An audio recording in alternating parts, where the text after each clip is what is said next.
Hello बच्चों, कैसे हो आप सब।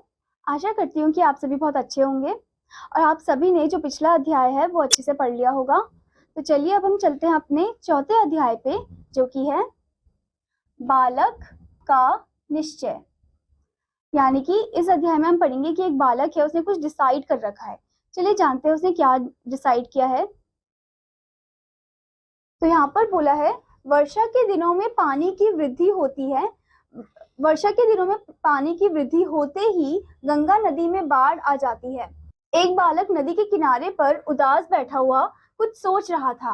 तभी उसके मित्रों ने उससे उससे भी छुपकर नाव में बैठने के लिए कहा। बालक ने कहा, नहीं, ऐसा करना चोरी है, मैं कभी चोरी नहीं करूंगा। तो यहाँ पर क्या बताया गया है, यहाँ पर बताया गया है कि वर्षा के दिनों में क्या हुआ, जो गंगा का पानी है वो और भी ज्यादा बढ़ गया। तो और भी ज्यादा जब बढ़ जाता है फिर क्या होता है कि बाढ़ आ जाती है, यानी कि फ्लड आ जाता है। और जो बालक है इसमें, वो किनारे में बैठा हुआ एकदम उदास था। ठीक है, एकदम उदास होकर, सैड होकर वो बैठ रखा था। और फिर क्या होता है कि उसके जो मित्र होते हैं वो उसे बोलते हैं कि छुपकर नाव में बैठने के लिए बोलते हैं उसे। तो वो मना कर देता है। वो बालक बोलता है कि ऐसा करना चोरी है। वो बोलता है कि ये तो चोरी हुआ कि हम ऐसे चुपके ऐसे यहाँ पर बैठ रहे हैं बोट में। और मैं कभी चोरी नहीं करूंगा। और ये भी बोलता है कि मैं वो कभी भी चोरी नहीं करेगा। फिर आगे क्या होता है, नाव में बैठे कुछ व्यक्तियों ने बालक से कहा, प्यारे बच्चे, नाव में बैठ जाओ, तुम्हारे पैसे हम दे देंगे। उसने उनसे भी मना कर दिया।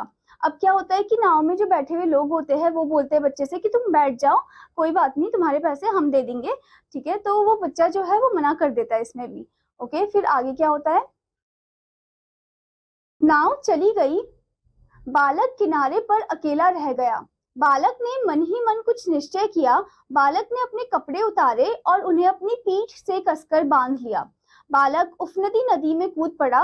नदी के बीच में पहुंचकर बालक बहुत थक गया था, फिर भी उसने हिम्मत नहीं हारी। अंत में वह बालक नदी को पार करने में सफल हो गया।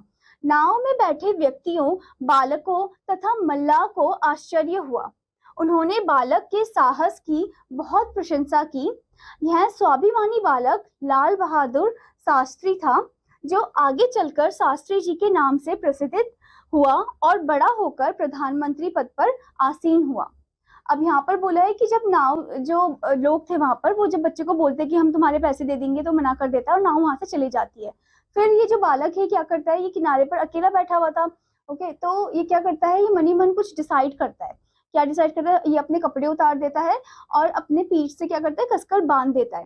फिर वो क्या करता है, जो उफनती नदी होती है वहां पर कूद जाता है, यानी कि वहां पर वो स्विम करके जाता है, तैर कर उसे पार करता है। और नदी के बीच जब वो पहुंच जाता है तो वो थक भी जाता है वहां पर। ओके, फिर भी उसने जो है वो हिम्मत नहीं हारता, जो अपनी हिम्मत है वो बिल्कुल भी नहीं हारता। और वो एकदम तैर कर उसे पार कर देता है। और जो वहां के लोग थे, जो उस नाव में बैठे व्यक्ति थे, जो बालक थे और जो मल्लाह थे, वो हैरान हो जाते हैं कि अरे ये तो, इसने तो मतलब तैर के ही पार कर लिया। ठीक है, मतलब ये नाव में नहीं बैठा और इसे तैर कर ही पार कर लिया। तो उस बालक को वो बोलते हैं कि तुम काफी ज्यादा करेजियस हो, काफी ज्यादा साहसी हो और बहुत स्ट्रेंथ है उस बालक के अंदर। फिर हमें पता चलता है कि ये जो स्वाभिमानी बालक थे कौन थे, ये थे लाल बहादुर शास्त्री। ओके, लाल बहादुर शास्त्री, जो कि बड़े होकर क्या बनते हैं, प्रधानमंत्री बनते हैं, प्रधानमंत्री पद पर आसीन होते हैं। ओके, तो इस अध्याय से हमें क्या शिक्षा मिलती है, हमें संकटों का सामना करके शास्त्री जी के समान निडर तथा अच्छे विचारों वाला इंसान बनना चाहिए। हमें जो भी प्रॉब्लम्स होते हैं उनका सामना करना चाहिए।